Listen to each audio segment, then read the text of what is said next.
Hollow Knight Silksong is a two-dimensional platform game developed by Team Cherry. Throughout the game, players take control of Hornet as she explores the Kingdom of Firelune, battling enemies, traversing dangerous environments, and using a wide variety of movement abilities to navigate the world. At first glance, these abilities simply feel responsive and satisfying to use. Hornet can jump, dash, grapple through the air using Claw Line, slow her descent using Drifter's Cloak, and pogo off enemies. However, behind every one of these mechanics is a system of motion that can be analyzed using physics. This raises the interesting question of how realistic is Hornet's movement? To answer that question, I will be analyzing several of Silksong's movement mechanics, using concepts from Physics 11, including kinematics, dynamics, and work energy. By measuring Hornet's position, velocity, and acceleration, and interactions with the environment, I will determine how closely the game's movement follows real-world physics, and where the developers chose gameplay over realism. Before any calculations can be performed, however, two important quantities must first be derived: the scale of the game world and the acceleration due to gravity within Silksong. Once these values have been established, they can be used as the foundation for the rest of the analysis, and I say it's time we hop in.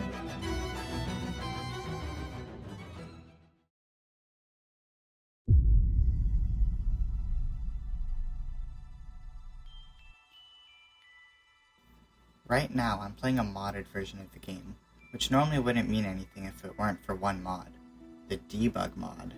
This mod gives you a lot of information about what Hornet is doing, but we are only interested in one of these two things in particular, the position and velocity counters. While these are great to have, they actually don't tell us anything about how Hornet would interact in the real world because they don't have any unit attached to them. That's why I devised a simple 5-step plan to turn this raw data into something we can use to compare Hornet's physical abilities in the real world. Step 1. We need to measure Hornet's height in in-game units.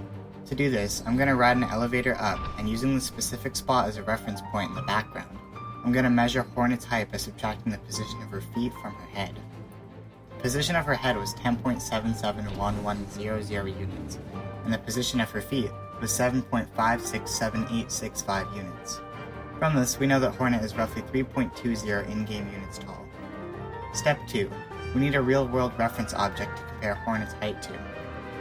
While adventuring through Firelune, you will encounter the main currency, rosary beads, across the map. From a quick Google search, I learned that rosary beads are roughly 6 to 8 millimeters in diameter. For my calculations, I'll say that one rosary bead is roughly 7 millimeters. I used rosary beads because they're consistently scaled in-game, and because they're physically standardized in size in real life and easy to visually compare. Step 3. We need to now compare Hornet's size in units to the size of the rosary beads.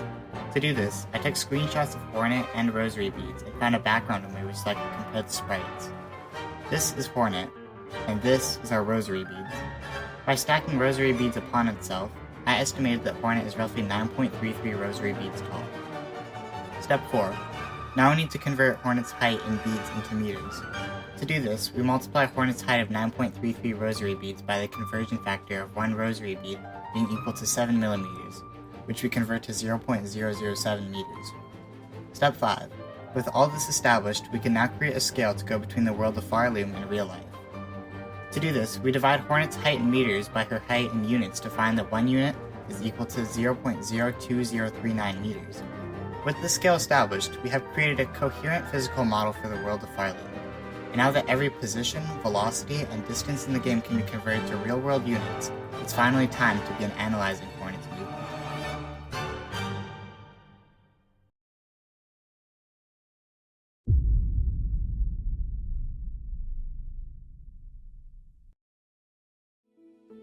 With the scale established, we have everything we need to start doing some calculations. In kinematics, one of the key terms to use is acceleration, which for problems that involve vertical motion, normally have gravity. To find gravity, I created a position time graph from the following clip. As you saw, I fell down the cliff and I measured how far Hornet traveled after 2 frames. From this position time data, I created a velocity time graph and used Excel to form a trend line. From the graph, we get the following equation: y equals negative 59.898x plus 0.9048. From basic kinematics, we know that the slope of a velocity time graph is equal to the acceleration. By rearranging the formula Vf equals Vi plus At to be Vf equals At plus Vi, we notice it looks very similar to the formula of a line, which is y equals mx plus b. This means that our acceleration is equal to the gravity, which we know from before is 59.9 units per second squared. Notice that it's still in units, so we make sure to convert into meters per second squared.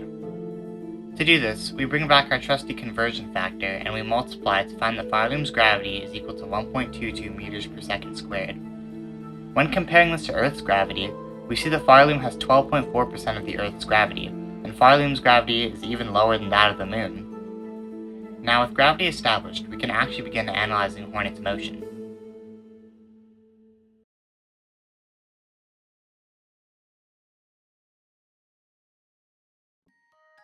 The first piece of Hornet's kit that I'll be analyzing is her jump.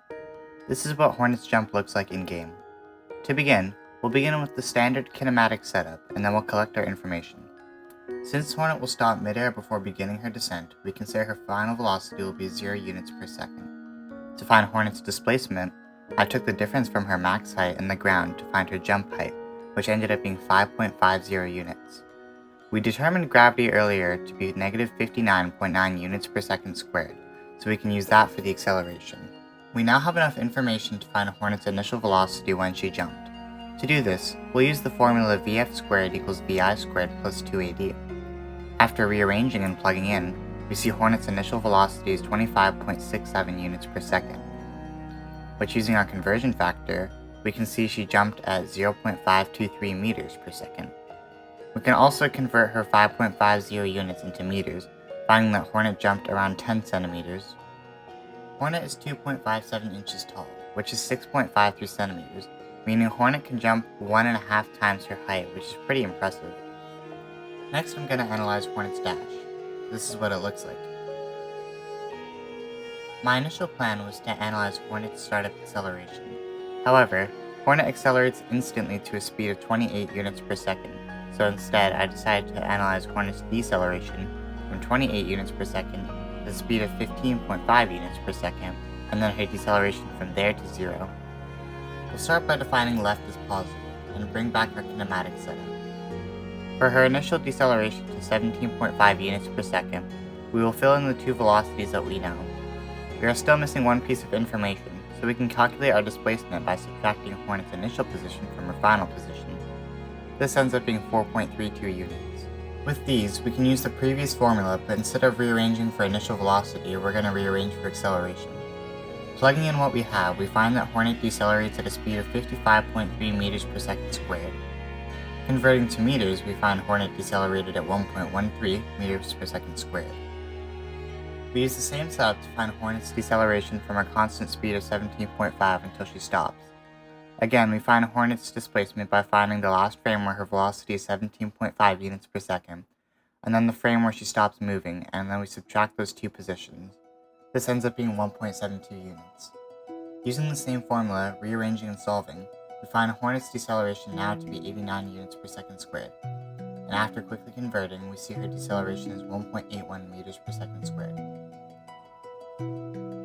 Now it's time for the first two-dimensional kinematics problem.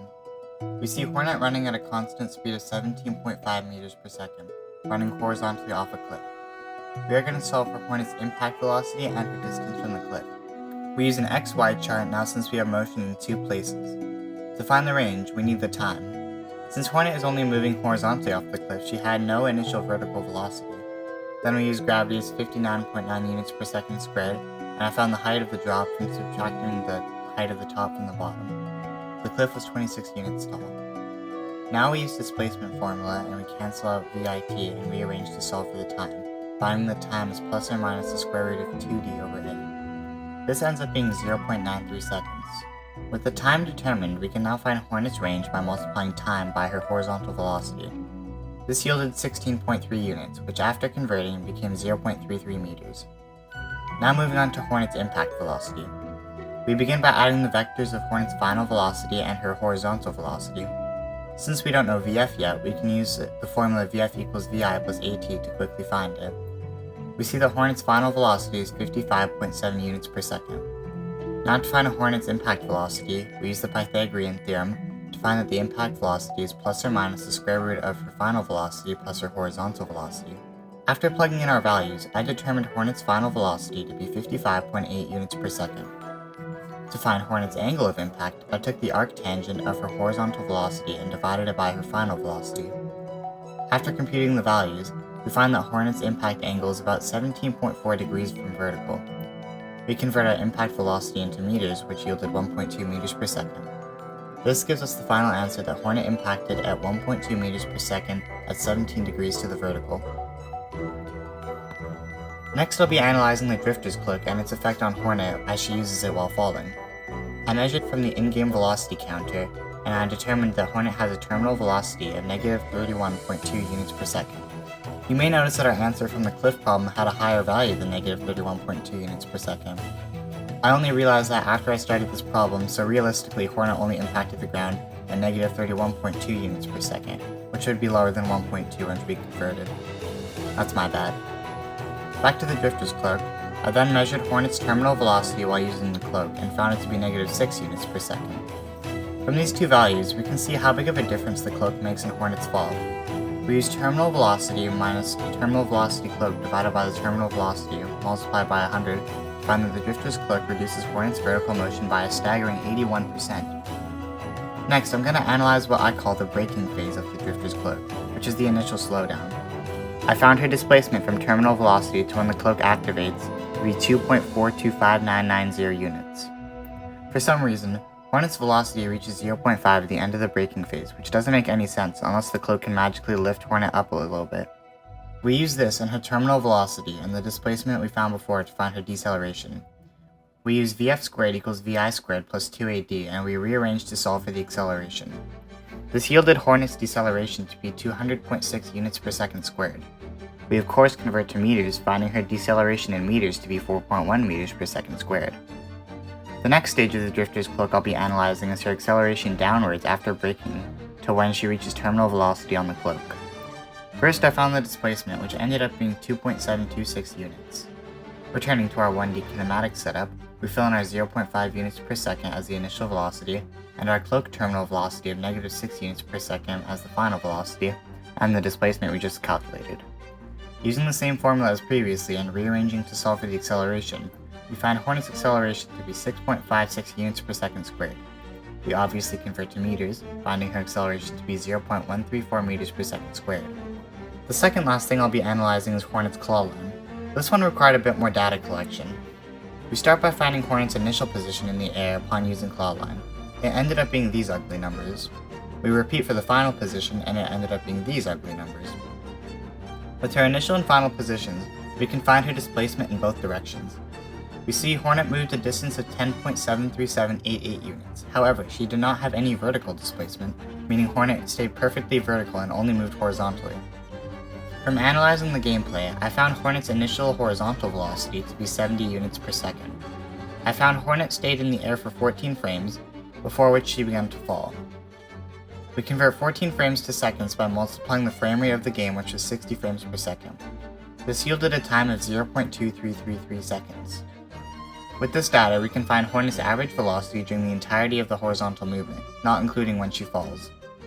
To do this, we use velocity equals distance over time and plug in our values to find Hornet's average velocity throughout the claw line to be 46 units per second. This ended up being 0.94 meters per second. Assuming no deceleration model, we can predict Hornet's range.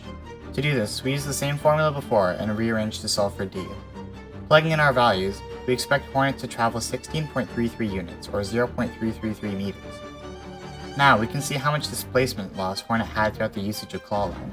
After converting, Hornet equivalently lost 0.11 meters.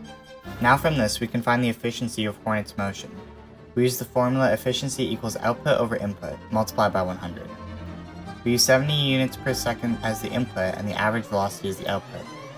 This shows that although claw line begins with a velocity of 70 units per second, the average velocity throughout the maneuver was 46 units per second, meaning Hornet maintained about 66% of her initial speed. It's time for the final piece of kinematics. The last thing I'll be analyzing is Hornet's pogo. This is what her pogo looks like when using it on an enemy. I collected a lot of data for this calculation, not all of which was necessary, but I didn't want to show it all because this video is already going to be super long. There are 3 stages in the pogo: the fall into the impact into the bounce, and the bounce into the air. I found the time in each of these stages and converted them to seconds. To find Hornet's approaching horizontal displacement, I subtracted her initial position from her position right before the bounce, to find that Hornet moves 0.66791 units in the air. We repeat the process for her vertical displacement. Now we can find her approaching vertical velocity. Hornet's change in velocity is equal to her velocity before impact minus her velocity from her initial state. We can now use this to see how fast Hornet is accelerating while approaching the enemy for the pogo by using velocity over time. This yielded an acceleration of negative 10.9 units per second squared. One cool thing I thought would be cool is to compare the angle of the pogo. Since Hornet's pogo goes downward at a 45-degree angle, I wanted to see if our data would procure an angle close to what it should be, and to see how far away I was. To do this, we add the Vx and Vy vectors, then take the arctangent of Vy over Vx. We get these numbers from our data, and we find that the angle is 37 degrees from vertical. I can then calculate my percent error by subtracting the experimental angle from the theoretical angle, and then dividing by the theoretical angle to find a percent error of 18%. Now we move to the part of the pogo where Hornet rebounds off of her enemy. Her velocity after bouncing off her enemy is 17.4 units per second compared to her 10 units per second before striking, meaning that she rebounded with 1.74 times strength than she struck her foe. The last thing we can find from the pogo is her rebound height. To do this, we return to one-dimensional kinematics. It takes 0.3667 seconds to reach max height. Her initial velocity after rebounding is 17.40 units per second, and we take gravity as negative 59.9 units per second squared. Since we're solving for d, we'll use the displacement formula, which is already nicely arranged to solve for d. After plugging in everything and simplifying, I found Hornet's max height after the pogo to be 2.35 units, which after converting yielded 0.05 meters. That about sums up the calculations for kinematics. I'm going to explain the calculations in the analysis, so I say it's time we move on to the next unit.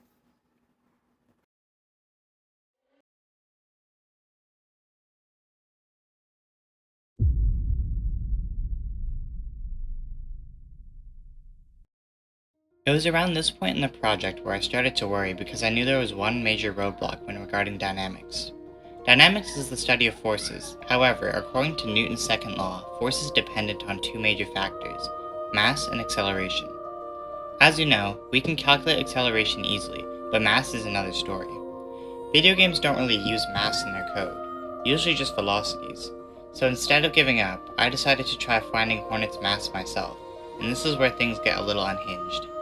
Take everything in dynamics with a grain of salt because some of the values I derived were based off some in-game approximations, frame data, and assumed material properties rather than direct measurements.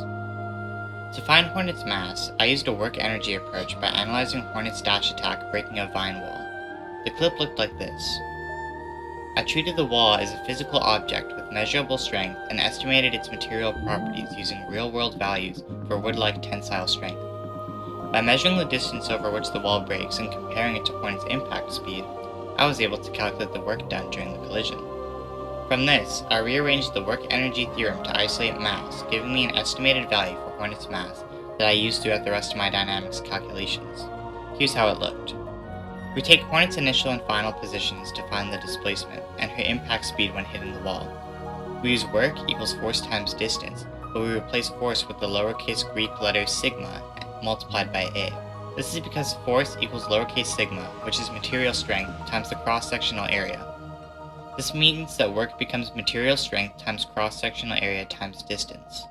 For material strength, I went to an area in Silksong called Shellwood. There are many vine walls there, and I assumed it was roughly close to pine, which is a softwood, which is kind of like vines. After some research, I found the tensile strength of pine when hitting it perpendicularly to be 3 megapascals. Since the SI unit for material strength is the pascal, we need to convert units. After plugging in, work ends up being 0.025284 joules. Using the work energy theorem, we'll say that work is equal to change in kinetic energy. Since Hornet starts from rest, we can just look at her impact speed. After rearranging, we see that mass is equal to 2 times work over velocity squared, and this ends up being 0.057 kilograms. For a bug that is 6 centimeters tall, 57 grams is pretty heavy, but at least it wasn't like 100 kilograms. With mass established, I decided to revisit some of the previous calculations and analyze the forces. The first calculation I'm returning to is the claw line. As we know, during the claw line, Hornet stays perfectly horizontal, not moving up or down at all. We convert our distance of 10.73788 units to meters to get 0.219 meters. She maintains 14 frames of perfectly horizontal motion, which converts to 0.2333 seconds. We convert our initial velocity, again to meters, to get 1.43 meters per second. To find the forces acting on Hornet during the claw line, we need her acceleration, so we use our 1D kinematic setup to get there. We use Vf squared equals Vi squared plus 2AD. After rearranging, we get A equals negative Vi squared over 2D, and after plugging that into Newton's second law, we get that the net force acting on Hornet, which in this case, assuming no drag force, is just the tension force pulling Hornet forward, is negative m times Vi squared over 2D, and after evaluating, I found Hornet to be pulled with a force of 0.266 newtons. The next calculation I will return to is the drifter's cloak. Since I deducted that the drifter's cloak has two parts to the system, I'll analyze the first, which is the braking phase. I first found what Hornet's velocity would be after the braking phase, which ended up being 0.36 units per second by using kinematics, which is pretty close to the actual 0.5 units per second that the in-game velocity data gives us. Then, I converted my accelerations to meters, which yielded 4.1 meters per second squared, and using that, I found the net force acting on Hornet as she went from terminal velocity to braking while using the cloak. This ended up being 0.234 newtons. Next, I moved on to the gliding phase. I used the 0.36 units per second I found from before, and her deceleration from before in units per second squared. I decided to verify the final velocity with the data I had, and it ended up checking out, which I was happy for. Next, I converted my acceleration into meters, and like before, used it to find the net force on Hornet. We can subtract the net force from the gravity to see the drag force acting on Hornet as well, which is pretty neat.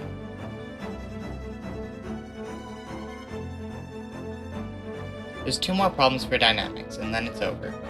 I'm going to look at the forces acting on Hornet during her pogo. We use all the data we found from kinematics, and begin by finding Hornet's deceleration by dividing velocity over time, giving 4.78 meters per second squared. Now, we can find the net force with the acceleration and mass, which ends up being 0.272 newtons. To find the force that Hornet rebounds off of her enemy with, we say the net force equals Hornet's rebound force minus the force of gravity, and after rearranging and plugging in, her rebound force was 0.342 newtons. I decided to check my accuracy by using the momentum formula, which is mass times change in velocity. And after rearranging the formula impulse equals force times time, I rearranged and found the forces were nearly identical, proving that using both velocity and acceleration netted around the same result. The last dynamics problem I decided to try was a new one. There's this area in Silksong called Mount Fay, and it has this place where you can slide down the mountain. So like any sane person, I decided it was perfect for physics analysis. I first found the dimensions of the mountain by finding Hornet's initial and final positions. With these positions, I found the length of the mountain by subtracting the initial and final positions, and I repeated the same thing to find the height.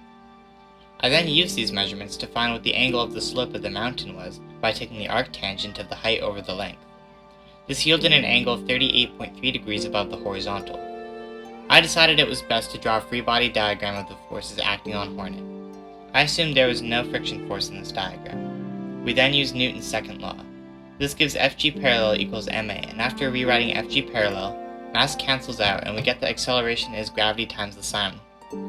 After taking gravity as 1.22 meters per second squared from our 59.9 units per second squared, I found Hornet's acceleration over the slope to be 0.756 meters per second squared. Since the only force making Hornet slide down the hill is Fg parallel, that is equal to the net force, meaning the force moving Hornet down the hill is 0.0431 newtons. That's it for dynamics. Let's get work energy done now.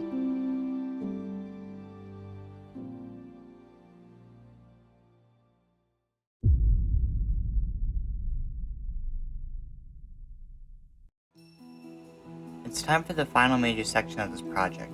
I'm going to do another look at the Mount Fay problem I did in dynamics because I liked it and I can milk it for more work. I first took the height of the slope and converted it into meters, which gave 0.606 meters, and with it, I found the potential energy Hornet had at the top of the slope. This ended up being 0.0423 joules. I then assumed no energy lost to heat and used conservation of energy to find Hornet's theoretical velocity at the bottom of the incline. I then examined the data from my footage and found Hornet's actual velocity at the bottom of the slope to be 17.16 units per second, which after converting was only 0.35 meters per second. There's a large discrepancy here, not because the calculation was incorrect, but because the game caps Hornet's velocity, so the energy transfer wasn't fully efficient. I then found Hornet's actual kinetic energy at the bottom of the ramp using the actual velocity, and got 0.0035 joules, and repeated the process with the theoretical velocity, and got 0.042 joules. With this, I found the efficiency of Hornet's motion, and it was only 8.3% efficient. Next, I looked at Hornet's dash. We know from before Hornet's initial dash speed is 28 units per second, and after decelerating, she reaches a constant speed of 17.5 units per second, so we convert those to meters per second before we begin. I used both of the velocities to find Hornet's kinetic energy at both points, which ended up being 0.0093 joules for the initial and 0.00363 joules for the final. I found work from Hornet's deceleration by taking the change in kinetic energy, which ended up being 0.0056 joules. I wanted to find the force of the slowdown, so I took the distance Hornet traveled and converted it into meters, and rearranging the formula work equals force times distance, I got force to be 0.04 newtons.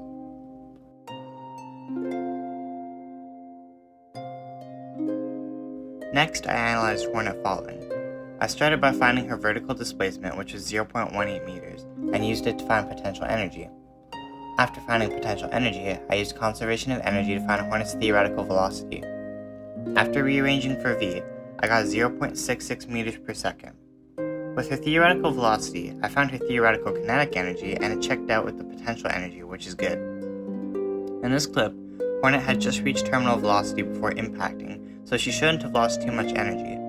Her terminal velocity we know from before is 31.2 units per second, and after converting to meters, it gave 0.64 meters per second, which is very close to the predicted 0.66 meters per second, boasting a small 3% error. I decided to examine a new part of Hornet's kit next, that being the cling grip, which allows her to scale walls. I began by finding the distance of the wall she scaled in one jump, which was roughly 5.4 units. After converting, it became 0.1107 meters. Using this, I found her potential energy she gained from scaling the wall, which was 0.00773 joules. We also say that this is equal to work. I then took Hornet's velocity after thrusting from the wall from the velocity counter, which gave me 25 units per second. After converting, this became 0.510 meters per second. Using this, I found her kinetic energy after jumping from the wall to be 0.00774 joules. Using the work and distance Hornet traveled, I also found the force Hornet used to scale the wall, which was 0.146 newtons. The last calculation for work energy is the pogo, and I know I've done this a lot, but I just really think it's cool, so I'm going to do it one last time. Sue me. I took Hornet's approaching and rebounding velocities and converted them into meters per second, and found the change in kinetic energy, which yielded 0.00241 joules. I then found separately the initial and final kinetic energies using the two velocities. Using her initial velocity, I found her energy before rebounding to be 0.00119 joules, and her energy after rebounding to be 0.0036 joules. I then took the max height of her pogo from before to verify if the kinetic energy would match the potential energy, because the energy she gets from pogoing should be equal to the potential energy she gets before she falls again. And after plugging in the numbers, everything looked good, so I was happy with that. That concludes all major sections of the project. It's time to move on to the analysis and determine if Hornet's physics are realistic or not.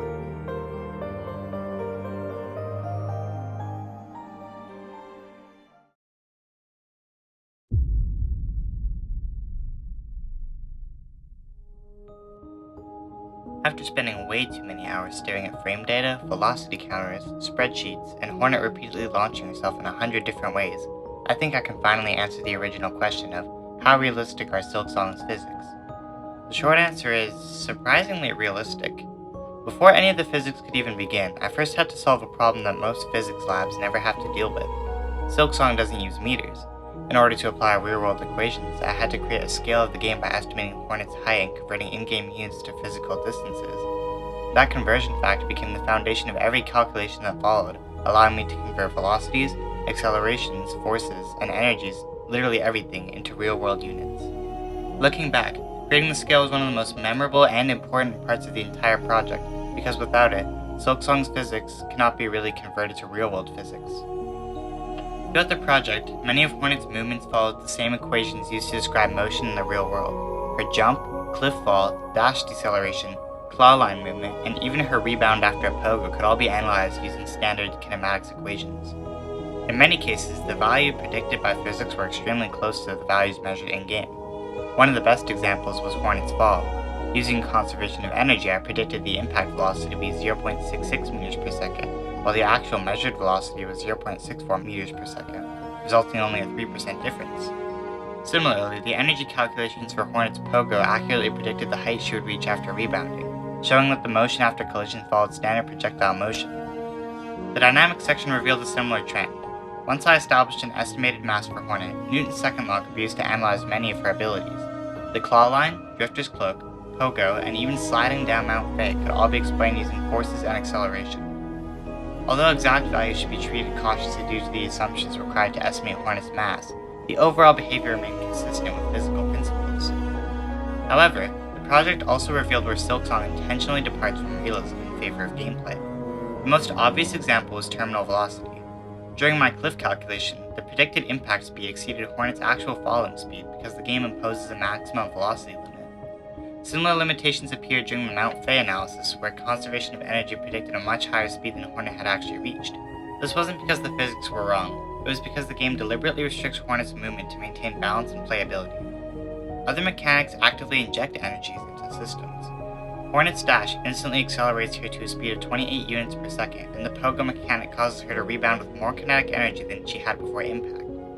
In real life, collisions typically lose energy, but in Silksong, these abilities are designed to make movement feel responsive and rewarding. Even so, once the abilities have finished applying their effects, Hornet's motion often returns to behavior that closely follows real-world physics. One thing I found particularly interesting was how consistent the game's physics were. While Silksong is obviously not attempting to be a perfect simulation of reality, many of its systems appear to follow the same rules over and over again. Gravity remains consistent, projectile motion behaves predictably, and energy relationships often hold surprisingly well. This consistency is likely one of the reasons the movement feels so satisfying to players. Even when the game bends the rules, it usually does so in a controlled and predictable way. Overall, I would conclude that Silksong uses a blend of realistic physics and intentional game design. The world of Farloom is not governed entirely by real-world mechanics, but many of Hornet's movements can still be accurately described using kinematics, dynamics, and work energy principles. Physics was able to explain most of what I observed, and where it failed, the reason was usually a deliberate gameplay decision rather than a random behavior. So after all the calculations, the graphs, the frame counting, creating a scale for an imaginary kingdom, and the questionable decision to estimate the mass of a fictional bug, I can confidently say that Silksong is far more physically grounded than I thought it was. It may not be perfectly realistic, but it is remarkably consistent, and that's what makes the movement feel so believable. This project genuinely took me to my limits and required a lot of creativity and tens of hours. It was super fun and stretched my knowledge of physics even further. Thank you so much for watching.